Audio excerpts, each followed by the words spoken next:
Hello friends, welcome to Paddu's cuisine. ఈరోజు మనము pistachio broccoli soup ఎలా చేయాలో చూసేద్దాం పదండి.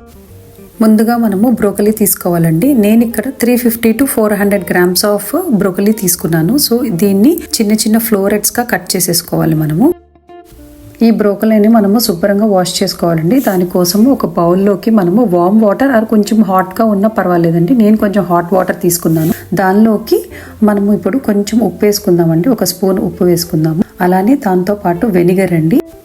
ఈ వెనిగర్ని కూడా జస్ట్ ఒక స్పూన్ వేసుకుంటే సరిపోతుందండి. ఇది పూర్తిగా ఆప్షనల్ అండి. జస్ట్ ఉప్పు అయినా సరిపోతుంది మనకి. ఇప్పుడు మనము కట్ చేసి పెట్టుకున్న బ్రోకలీ ముక్కల్ని ఈ హాట్ వాటర్ ఆర్ వామ్ వాటర్లోకి వేసేసుకుని ఒక 5 minutes అట్లా అట్పెట్టేస్తే సరిపోతుందండి. 5 minutes తర్వాత ఈ బ్రోకలీ ముక్కల్ని వాష్ చేసేసుకుని మనం పక్కకు పెట్టేసుకోవాలండి, స్ట్రెయిన్ చేసుకుని. ఇప్పుడు మనము ఒక ప్యాన్ పెట్టుకుని దానిలోకి ఆలివ్ ఆయిల్ వేసుకోవాలండి. నేను ఇక్కడ 1 to 1.5 tablespoon ఆఫ్ ఆయిల్ వేసుకుంటున్నాను. ఆలివ్ ఆయిల్ ఏమీ మ్యాండేటరీ కాదండి, మనం ఏ ఆయిల్ అయినా యూజ్ చేసుకోవచ్చు. ఇక్కడ ఆయిల్ వేడెక్కిన తర్వాత ఇక్కడ మనము జీలకర్ర ఒక 1/2 teaspoon, అలానే ఫెనల్ సీడ్స్ అండి, సోంపు ఒక 1/2 teaspoon, ఒక 2 లవంగాలు, ఒక చిన్న దాల్చిన చెక్క, అలానే ఒక 3 వెల్లుల్లిపాయ రెబ్బలు. ఇవన్నీ మనము ఈ ఆయిల్ కాగిన తర్వాత ఇందులోకి వేసేసుకోవాలండి. వీటితో పాటు అలానే మనము ఒక ఉల్లిపాయ ముక్కలు వేసుకోవాలండి. చిన్న ఉల్లిపాయ అయితే ఒకటి, అలాగే పెద్దదైతే గనక ఒక 1/2 ఉల్లిపాయ అయితే సరిపోతుందండి. ఇట్లా చీలికలుగా కోసేసుకుని వేసుకోవాలి. ఇప్పుడు మనము ఇందులోకి ఒక tablespoon ఆఫ్ బటర్ వేసుకోవాలండి. వేసుకున్న తర్వాత ఇవి కొంచెం వేయించుకోవాలి. ఇప్పుడు మనము ఇందులోకి ఒక tablespoon గోధుమ పిండి వేసుకుందాము. గోధుమ పిండి వేసుకున్న తర్వాత ఒక్కసారి బాగా కలిపేసుకోవాలి. కలిపేసుకున్న తర్వాత మనం శుభ్రంగా వాష్ చేసి పెట్టుకున్న బ్రోకలీ ముక్కల్ని ఇందులోకి వేసేసుకోవాలి. ఇప్పుడు మనం ముక్కలు వేసేసుకున్నాం కదా, ఈ ఒక్కసారి కలిపేసుకుందాము. ఇప్పుడు మనము ఇందులోకి నెక్స్ట్ మెయిన్ ఇంగ్రీడియంట్ వచ్చేసి మన పిస్తాషియో అండి. సో ఇందులోకి మనము ఒక 20 to 25 grams ఆఫ్ పిస్తా పప్పులు వేసుకోవాలి. ఇప్పుడు మనము ఇందులోకి ఉప్పు వేసుకుందామండి. ఒక 1/2 to 1 teaspoon ఆఫ్ ఉప్పు అయితే సరిపోతుంది.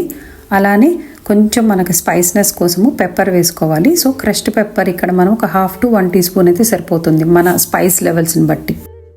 ఇవన్నీ ఒక్కసారి కలిపేసేసుకుని మనం మూత పెట్టుకుని మగ్గించుకోవాలండి ఒక 2 to 3 minutes. దాని తర్వాత మనము ఇప్పుడు దీనిలోకి కొంచెం వాటర్ పోసుకోవాలన్నమాట. సో 1 glass ఆఫ్ వాటర్ పోసుకుంటే సరిపోతుందండి.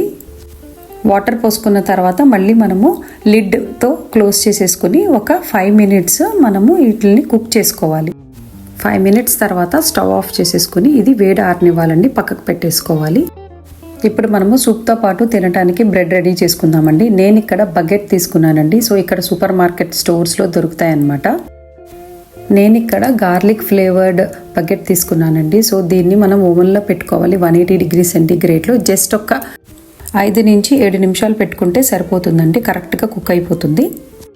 మనము బ్రెడ్ రిలేటెడ్ ఏదైనా తీసుకోవచ్చు అండి. సో బగెటే కాదు, ఇట్లా నార్మల్ మన బ్రౌన్ బ్రెడ్ కానీ వైట్ బ్రెడ్ కానీ ఏదైనా సరే తీసుకోవచ్చు అనమాట. సో బ్రెడ్స్ అయితే నార్మల్ బ్రెడ్స్ అయితే మనం ఒక్కసారి ప్యాన్ మీద కానీ టోస్ట్ కానీ చేసేసుకుంటే సరిపోతుంది అనమాట, బటర్ అప్లై చేసుకుని. ఇప్పుడు మనము ఈ బ్రోకలీ పీసెస్ మొత్తం ఈ స్టఫ్ అంతా ఏదైతే మనం కుక్ చేసుకున్నామో దాన్ని మనము మెత్తగా బ్లెండ్ చేసుకోవాలండి, బ్లెండర్లో వేసుకుని. సో ఇట్లా మెత్తని స్మూత్ పేస్ట్ లాగా చేసేసుకోవాలి. వేసుకున్న తర్వాత మళ్ళీ మనము ప్యాన్లోకి వేసేసుకోవాలి. వేసుకుని జస్ట్ ఇంకొక 1 glass ఆఫ్ వాటర్ పోసేసుకుని ఇలా తొలిపేసుకోవాలన్నమాట మిక్సర్ బ్లెండర్లోకి వేసుకుని. ఈ వాటర్ పోసుకున్న తర్వాత మొత్తం ఒక్కసారి కలిపేసేసుకుని మనము స్లోగా మళ్ళీ బాయిల్ చేసుకోవాలండి కొంచెం సేపు. ఇన్ బిట్వీన్ మనము సాల్ట్ కూడా చూసుకోవాలి టేస్ట్. ఒకవేళ సాల్ట్ సరిపోకపోతే కనుక మనం ఇక్కడ అడ్జస్ట్ చేసుకోవాలి. ఒక 3 to 4 minutes బాయిల్ చేసుకుంటే సరిపోతుందండి. సో మనకి ఈ సూప్ అనేది రెడీ అయిపోయింది. బౌల్లోకి సర్వ్ చేసేసుకోవాలి. సర్వ్ చేసుకున్న తర్వాత ఇవి బ్రోకలీ నేను కొన్ని ముక్కల్ని స్టీమ్ చేశానండి. సో అవి నేను గార్నిషింగ్కి యూజ్ చేస్తాను. అలానే క్రస్ట్ పిస్తాషియోస్ కూడా వేసుకుంటున్నాను. అలానే పంప్కిన్ సీడ్స్ అండి, ఇవి పంప్కిన్ సీడ్స్ కూడా వేసుకుంటే చాలా మంచిదండి ఇందులోకి. సో అందుకని ఇక్కడ వేసాను అనమాట. అలానే ఓవెన్లో మన బగెట్ కూడా రెడీ అయిపోయిందండి. సో ఇవి పీసెస్గా కట్ చేసేసుకుని ప్లేట్లోకి సర్వ్ చేసేసుకుందాం. ఈ బ్రెడ్ అనేది మ్యాండేటరీ ఏం కాదండి, జస్ట్ ఓన్లీ సూప్ కూడా తీసుకోవచ్చు అనమాట. మరి మీరు కూడా ఈ healthy version of pistachio broccoli సూప్ని చేసేసుకుని ఎలా వచ్చిందో నాకు కమెంట్స్లో చెప్పండి. మరి ఒక లైక్ కొట్టి షేర్ చేసి కొత్తగా ఎవరైనా ఛానల్ని చూస్తుంటే కనుక సబ్స్క్రైబ్ చేసుకోండి. మళ్ళీ మనము ఒక కొత్త కుకింగ్ వీడియోలో కలుద్దాం.